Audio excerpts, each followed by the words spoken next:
안녕하세요. 현명한 현명씨입니다.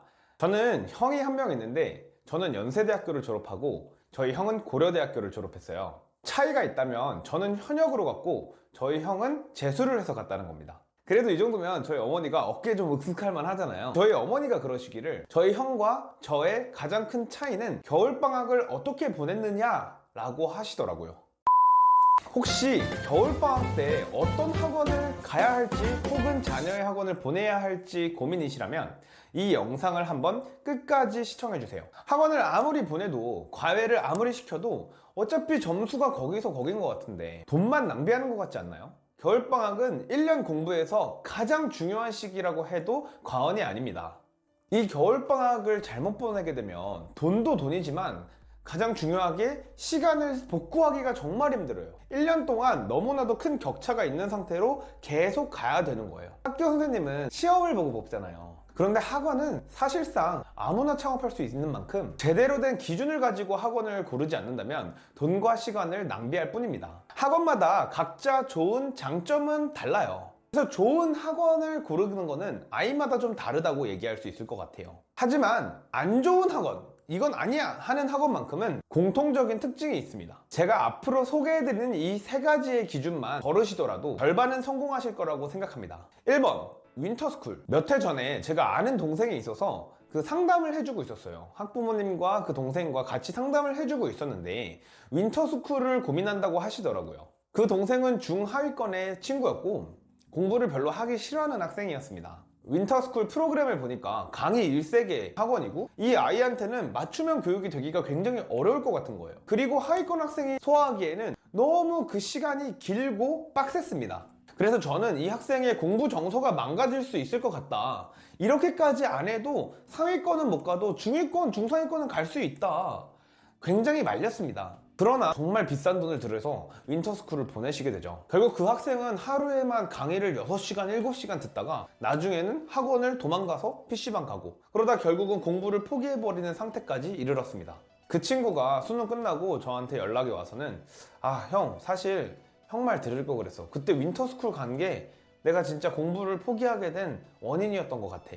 이렇게 이야기를 하더라고요. 겨울방학이 굉장히 중요한 시기이다 보니까 윈터스쿨을 고민하시는 분들이 많으신 것 같은데요. 모든 윈터스쿨이 그렇지는 않겠지만 저는 몇몇 윈터스쿨이 굉장히 질 나쁜 프로그램을 가지고 있다고 생각합니다. 윈터스쿨 중에서는 최상위권과 상위권 학생들한테는 강의를 완전히 안 들을 수 있도록 면제를 시켜주고 혼자 공부할 수 있는 시간 보장을 해주면서 하위권 학생들한테는 의무 수강을 엄청 많이 시키는 그런 학원들이 있어요. 저는 이런 학원들이 질 나쁜 윈터스쿨이라고 생각합니다. 사실 연구 결과에 따르면 강의는 애초에 좋은 학습 도구가 아닙니다. 그나마도 최상위권 학생들한테 가장 좋은 학습 도구고 중위권이나 하위권 학생들에게는 도움이 안 되는 학습 도구입니다. 이런 연구 결과들은 일반적인 대학 수업에서 일어난 연구 결과예요. 그런데 굳이 더 추가적인 연구를 하지 않아도 한국 사교육에서는 그 격차가 훨씬 더 심할 거라는 것을 예상할 수가 있죠. 왜냐하면 같은 대학교를 적어도 다니는 학생들보다는 한국 고등학생들의 수준 격차가 훨씬 더 크니까요. 그런데 윈터스쿨은 왜 하위권 학생들한테 의무 수강을 시킬까요? 겉으로 보기에는 중하위권 학생들이 개념을 잘 모르니까 강의를 들어야 하지 않아?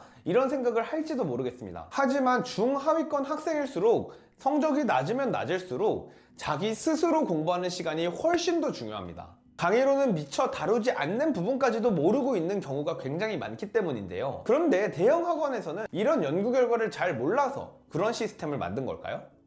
저는 아마 아니라고 생각합니다. 당연히 강의보다는 스스로 공부하는 시간이 상위권이건 하위권이건 누구에게나 가장 중요하다는 것을 잘 알고 있을 거예요. 그렇기 때문에 상위권 학생들한테는 강의 시수를 강요하지도 않는 거겠죠. 그리고 값도 훨씬 싸게 양질의 관리 시스템을 제공을 해주는 거겠죠. 사실 여기에는 학원의 마케팅적인 요소가 다분히 포함되어 있습니다. 결국 실적은 상위권 학생들의 입결에 따라서 나오는 거거든요. 하위권 학생들이 30점 맞았던 애가 80점 맞았어. 이게 엄청난 성취임에도 불구하고 이것 때문에 학원 따라가지 않거든요. 야, 누가 서울대 의대 갔는데 이 학원 다녔었대. 이런 것들이 훨씬 더 큰 역할을 하죠. 그렇기 때문에 실적은 상위권 학생들한테 쌓고 학원을 운영하는 데 필요한 매출은 하위권 학생들한테 의무 수강 시수를 엄청나게 많이 부여하면서 거기서부터 매출을 쌓는 거라고 생각을 합니다. 저는 감히 이야기를 하건대 상위권 학생들의 들러리를 서게 하고 싶지 않으시면 우리 아이가 중상위에서 하위권 학생이다, 이렇다면 유독 중위권 하위권 학생들에게만 의무 수강을 많이 하게 하는 그런 학원들, 그런 윈터스쿨, 이런 곳은 꼭 피해야 된다고 말씀드리고 싶습니다. 두 번째, 강의만 하는 대형 학원. 구체적으로 이야기하면 개별적인 피드백을 주지도 않고, 그리고 너무 학생이 많아 줄 수도 없는 그런 대형 강의형 학원들은 피하도록 하세요. 이거는 1번의 연장선상인데요, 1번의 경우보다 훨씬 더 최악일 수도 있습니다. 적어도 윈터스쿨은 의무 수강을 하기는 해도 이 학생들이 혼공을 할 수 있는, 혼자 공부할 수 있는 시간을 강하게 압박하면서 확보를 하려고 노력을 해요. 그 과정에서 많은 학생들이 이탈을 하고 공부를 하고 싶은 마음을 사라지게 하고, 이런 부분이 문제여서 그렇지 소화를 한다면 어느 정도의 성적이 올라갈 수는 있습니다. 그러나 강의형 대형 학원 같은 경우에는 강의만 하고 관리 시스템은 전무한 경우들도 굉장히 많아요. 이투스 수학 1타 정승재 선생님은 내가 가장 학생을 많이 가르친 강사이자 가장 많이 실패한 강사다 라고 말씀하시기도 했어요. 그리고 메가스터디에서 영어 1타 강사인 조정식 선생님은 내가 가르치는 거 몇 시간 듣는다고 영어가 마스터가 되면 나는 여기서 이러고 있지 않아, 나는 올림픽 경기장 가서 수만 명 데리고 강의하지, 이렇게 이야기를 했습니다. 두 분 다 사실 강의와 강사가 모든 걸 바꿀 수는 없다는 것을 인지하고 계신 거죠. 저는 강의나 강사가 막 드라마틱한 변화를 일으킬 수 있을 거라는 기대는 사실 샤머니즘적인 환상이라고 생각합니다. 인간은 불확실성 앞에서 무언가 무당이라든지 목사님, 스님, 무언가 확실한 대상을 찾기 마련이에요. 나만 따라오면은 1등급 보장해줄게, 이런 속삭임, 이런 외침이 얼마나 안정감이 들죠? 저는 강사가 그런 역할이라고 생각을 합니다. 그리고 그거는 실제로 공부에도 도움이 된다고 생각해요. 확신을 가지고 공부를 할 수 있으니까요.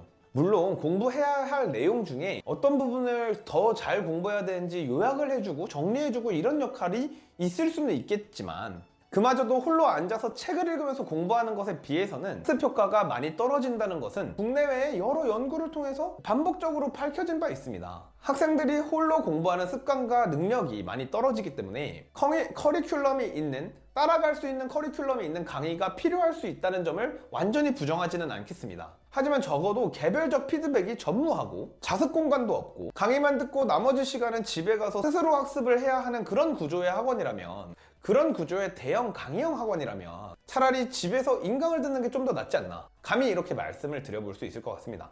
세 번째는 과도한 선행을 종용하는 학원이에요. 저는 학창시절에 수학 전국 99.99%였어요.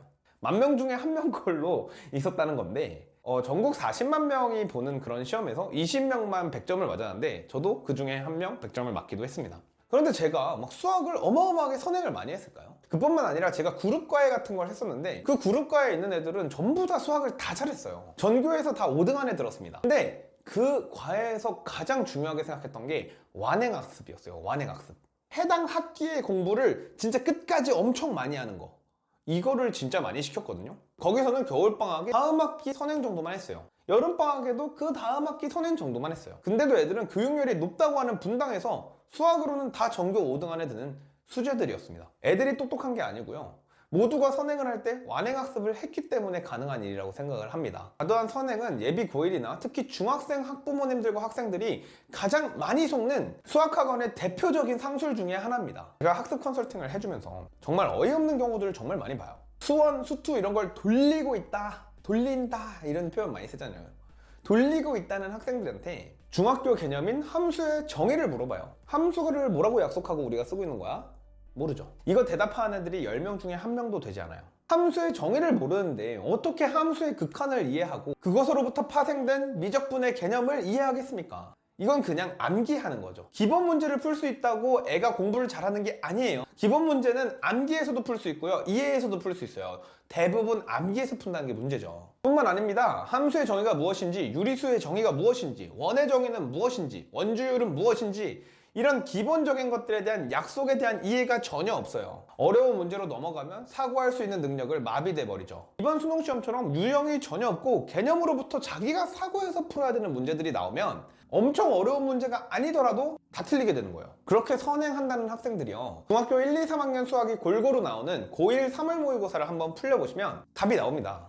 여기서 2등급 이상 맞는다? 그럼 선행하셔도 된다고 얘기를 할게요. 제가 풀려본 애들은 거의 다 4등급, 5등급 나왔습니다. 그리고 고1 것도 다 해서 수원 수투한다는 친구들은요 더 심각한데, 고2 3월 모의고사 풀려보면요, 고1 수학, 수상수화가 골고루 나오는 시험인데 고2 3월 모의고사가 그거 풀려보면 6등급, 7등급 나와요. 그런데도 불구하고 선행을 외칩니다. 이유? 그냥 옆에 있는 애가 한다는 것 때문에 불안해서 하는 거거든요. 그런 애들 데리고 학원에 가면요, 애를 왜 이렇게 방치하셨어요? 이러면서 핀잔을 줍니다. 왜 핀잔 주게요? 별제하게 하려고. 영어와 국어는요 선행해도 돼요.